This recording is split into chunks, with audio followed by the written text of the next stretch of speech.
Yes sir, dito pa sa Bindao. So ngayon nasa Angono ako. Bumisita pala ako. Gagawin ko lang ano, experiment. Ito. Kaya tingnan mo. Luto tayo nito. So yan, fried chicken ang gagawin natin. So kung palpak, edi pulutan. Pagka okay, approve. Pwede natin benta, di ba? Yes sir. Yes sir. Muna namin ito ng ano, mga siguro 1 to 2 hours. Tapos yun, lutuin na natin. Tapos techo na. So, alas 9 na. So, pwede na siguro pag ano natin to. Ito magiging ano natin, lunch for today. Okay. Yes sir. So, ngayon, no, gagawa na tayo ng gravy. Yan. So, gumawa na ako ng gravy ng ano natin. So, mamaya piprito na natin para handa na yung gravy natin. So, prito tayo mamaya ng manok. So, maya konti bago mag alas 12. So, pinapanood pa natin yung lasa ng manok. So nakamarinig po na siya. And then, ulit tayo mamaya sa frying, okay? Yun nga, no? So ito yung aming sa pinsang ko. So used oil lang ginagamit dito. So tipid to, parang frying natin. So ito yung nating kawali. So lalagyan pa natin ng isa pa. So bubuhos natin to. So kailangan yung init nung mantika nasa 320 Fahrenheit something, 220 Fahrenheit pala. So mga ganun. Ano natin isa-test? So wala tayong tester kasi wala tayong oo. So gagawin natin kapag mainit na yan, wiwisan natin na itong harina. Kapag ka nag-bubbles na at bumubula, ayun, pwede na tayo magprito. Kailangan talaga mainit yung mantika para tapos ano natin yung ano, yung apoy mamaya. Okay. Tapos ko nga yung ano. So ito na yung ating ano, marinade. Yan. So yung nilagyan na rin natin yung wet natin dyan. Alright. So magluluto tayo. Naubusan tayo ng oil. Yan. So yan, magre-refill tayo ng oil. Maglalagay tayo ng oil ngayon. Ito, itim na to. Ayan, no? Ayan, use oil lang yan. 20 times itong ginamit. O, diba? Wala tayong imbudo.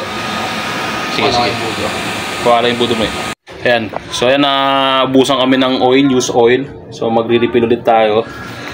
So papainitin lang ulit namin to. So yun, pagkatapos nun, balik na tayo sa frying session natin. Yes sir. Alright.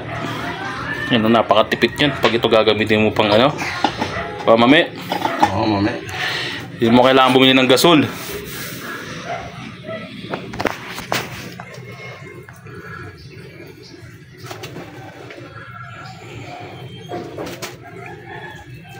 So ngayon, mag-ano na tayo, mag-coating. So ito yung ating manok. Kain na natin. Nagugusto muna ako ng kamay, tinilaan ko na yan. So kuha tayo ng isa. So, from wet. Wow! From wet. Dapat pala tinong ko na lang. So from wet. Yan. Isa lang muna. Tapos lagyan natin dito. Tapos dry hand. Yan. Ganyan mo lang siya, pisilin mo lang. Yan, pag mo ganyan. Tapos nakita mo yan, parang ganyan-ganyan. Yan yung parang magiging crunchiness niya. Bigyan natin, testing. Alright, okay yan.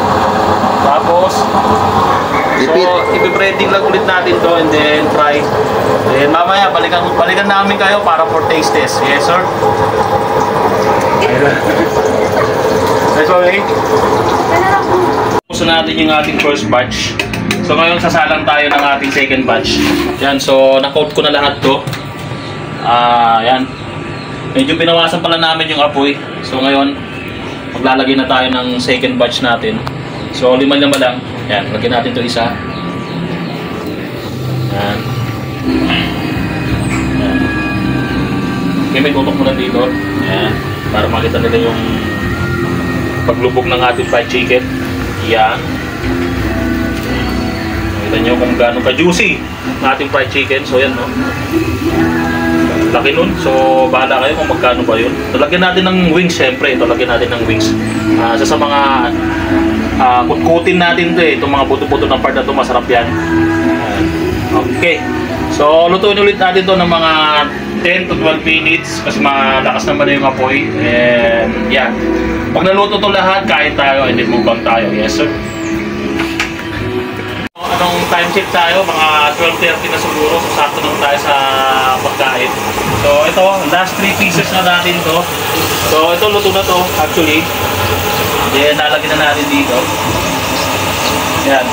So, sa isang 1.4 kilo ng manok, nakagawa ko ng 20 pieces. So, ito, tinikman na namin yung isa. So, 19 pieces na to. Marami pa rin, di ba? Tingin nyo, magkano namin ito mabibenta. Pero, syempre, hindi namin ito bibenta. Pang-ulam to. Right. Yan, testing lang to.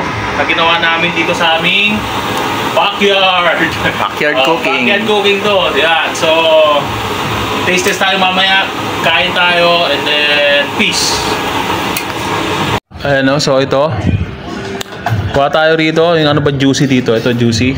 Yan. Tikman natin to.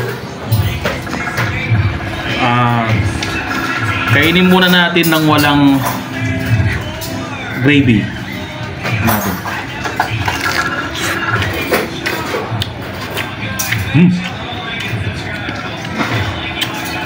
Top.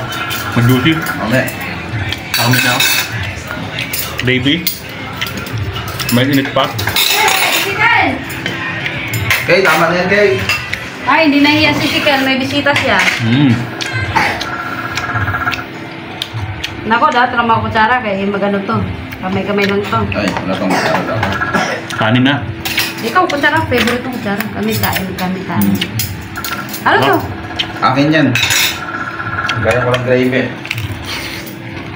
Ezekiel, wow. This is so very